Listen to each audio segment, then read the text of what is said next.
जाहिल जाहिल सुन्नी, और इन पर खुदा की लानत बरसती।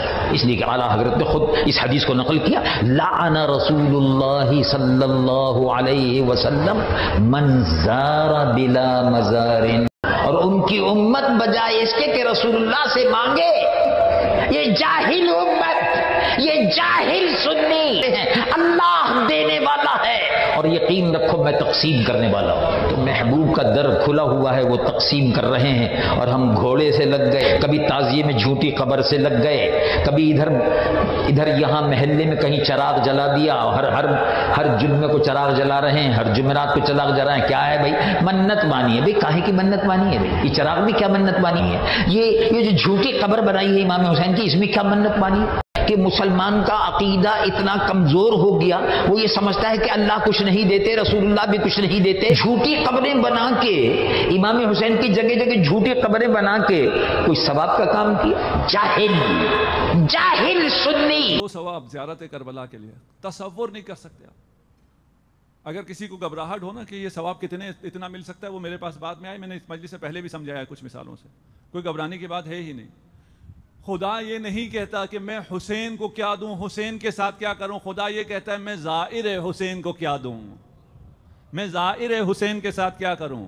किसी के लिए भी ये नहीं है कि जब वो नियत कर ले, ज़ियारत की नियत कर ले, उसे सारा सवाब मिल जाता है।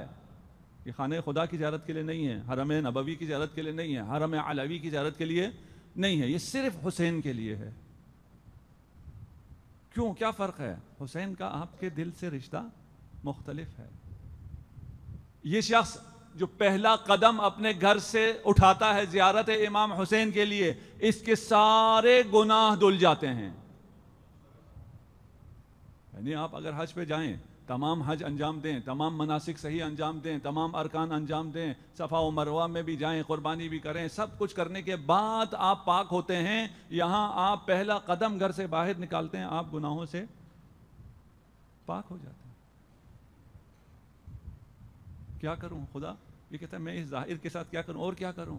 जब आप पहला कदम बाहर निकालते हैं, आप करबला की तरफ सफ़र का आगाज़ करते हैं, 4000 फरिश्ते मामूर होते हैं, आपके लिए इस्तिग़फ़ार करते हैं, आपके लिए दुआएं करते हैं, आपकी हिफाजत करते हैं। अगर राह करबला में कोई ज़ाहिर फोत हो जाए तो अइम्मा उसकी नमाज पढ़ते हैं। जहां भी दफन होगा क़यामत तक उसका मदफन ज़ियारतगाह फ़रिश्तगान इलाही होगा।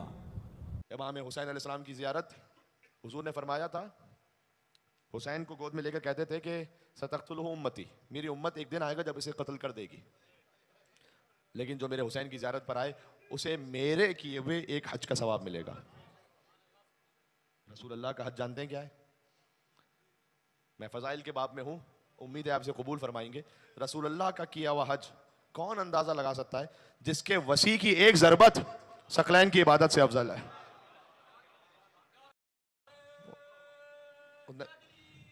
या अली सुन लीजिएगा, अल्लाहुम्मा सल्ली अला मुहम्मद।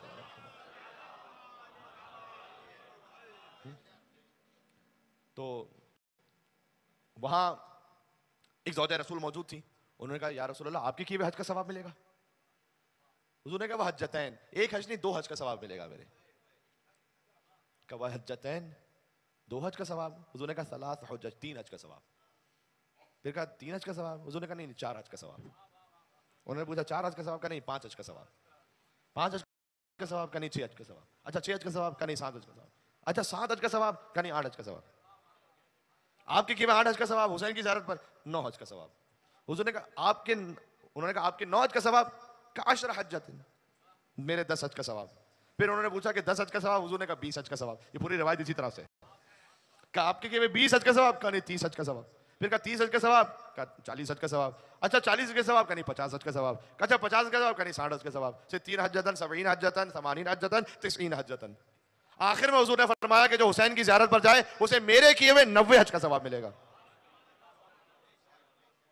अल्लामा हिल्ली ने इस हदीस को पढ़ा तो बहुत ताज्जुब में आ गए। अल्लामा हिल्ली किसी मामूली इंसान का नाम नहीं है, अपने जमाने के आयतुल्लाह सिस्तानी है मसलन। तो अल्लामा हिल्ली वो बाज़ किताबों में लिखा है कि रोज़ा इमाम हुसैन, बाज़ में लिखा है मस्जिद सहला। उन्होंने 40 शबों तक वहाँ पर मौला के लिए वहाँ अमाल अंजाम दिए कि मौला की ज़ियारत नसीब हो जाए। और उस वक्त फिर 40 शबों के बाद जब अमाल करके जाने लगे, 40वीं शब में, तो दिल में ख्याल आया कि मेरी इमाम से मुलाकात हो नहीं पाई। मैं पूछना चाहता था इमाम से कि ये हदीस सही है या नहीं। अभी वो अपनी सवारी पे जा रहे थे कि उन्होंने कहा कि एक बहुत नूरानी शख्सियत वो उनके साथ साथ चलना शुरू हुई। या अल्लाह, अब मैं मफहूम वाक़या सुना रहा हूँ आपको। अल्लामा अली कहते हैं मैंने जैसे उनसे बात की, आप किसी से भी बात करते हैं तो आपको उनकी इल्मी हैसियत का कुछ अंदाजा तो हो जाता है। अल्लामा अली कहते हैं कि मैंने जैसे ही बात की तो मुझे तो महसूस हुआ कि मैं तो इनके सामने अभी तिफले मकतब भी नहीं हूँ, जबकि खुद इतने बड़े आयतुल्लाह। तो कहते हैं मुझे तो कुछ मालूम ही नहीं, जैसे मैं तो जाहिल हूँ बिल्कुल इनके सामने।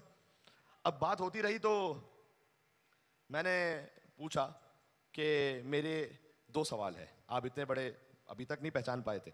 ये आइम्मा से मुलाकात में, इमाम ज़मान अलैहिस्सलाम से मुलाकात में अक्सर ये कैफियत होती है कि मुलाकात के दौरान नहीं पहचान पाता मुलाकात करने वाला, बाद में उसे एहसास होता है। तो मैं नहीं पहचान पाया। मैंने कहा कि मेरे 2 सवाल हैं, एक तो ये कि क्या ये हदीस सही है या नहीं, और दूसरा ये कि इस वक्त मेरे इमाम ज़माना कहाँ है।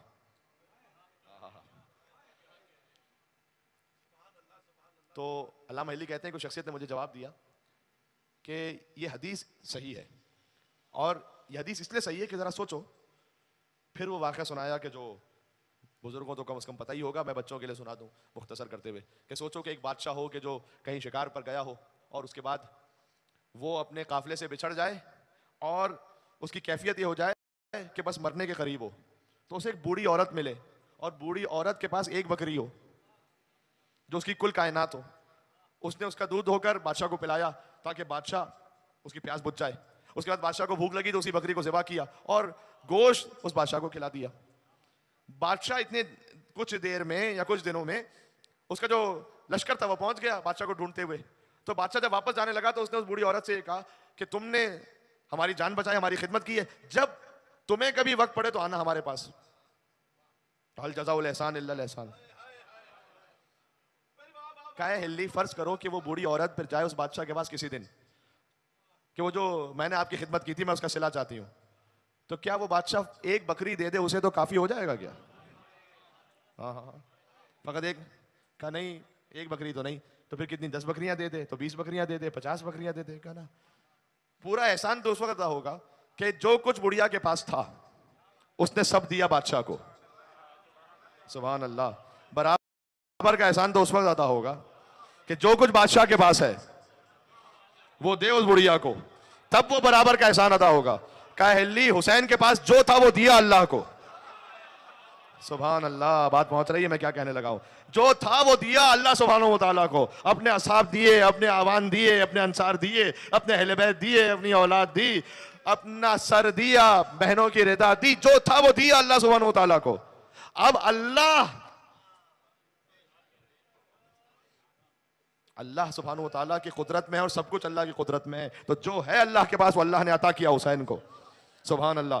अब ये अगर कोई हुसैन का जाहिर जाए, सवाल जानते हो ना क्या था, और उसे रसूलुल्लाह के 90 हज का सवाब मिल जाए तो ताज्जुब की बात नहीं है, इसलिए कि जो कुछ हुसैन के पास था हुसैन ने दिया अल्लाह को। अब जो कुछ अल्लाह सुब्हानहू व तआला की शान के मुताबिक है वो देगा हुसैन को। अब हदीस समझ में आ गई। ये हदीस अमल करने वाले का डिजर्व नहीं है कि वो डिजर्व करता है या नहीं करता, ये जिसकी खातिर ये अमल हो रहा है उसके एतबार से है। बात वाज़ेह हो गई। अल्लामा अली को बात समझ में आ गई।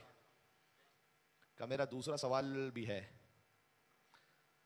इतने में अल्लामा अली को महसूस गोया हुआ कि ये हजरत हुज्जत ही हैं। मैं तो उन्होंने चाहा कि इसी जरिए से एक चलते में अपना रुमाल गिराया, सवारी पर थे, और रुमाल उठाने के बहाने नीचे झुके कि मैं इस जरिए से मौला के कदमों को पकड़ लूं। जैसे अल्लामा हिल्ली झुके तो वो कहते हैं कि वो जो नूरानी आलिम और बुजुर्ग मेरे साथ चल रहे थे वो भी झुके और उन्होंने मेरा हाथ अपने हाथ में लिया। मैंने कहा मैं आपसे पूछना चाहता हूं कि इस वक्त मेरे इमाम ज़माना कहाँ है? कहा हिल्ली, इस वक्त तेरा हाथ तेरे इमाम ज़माना के हाथ में मौजूद है।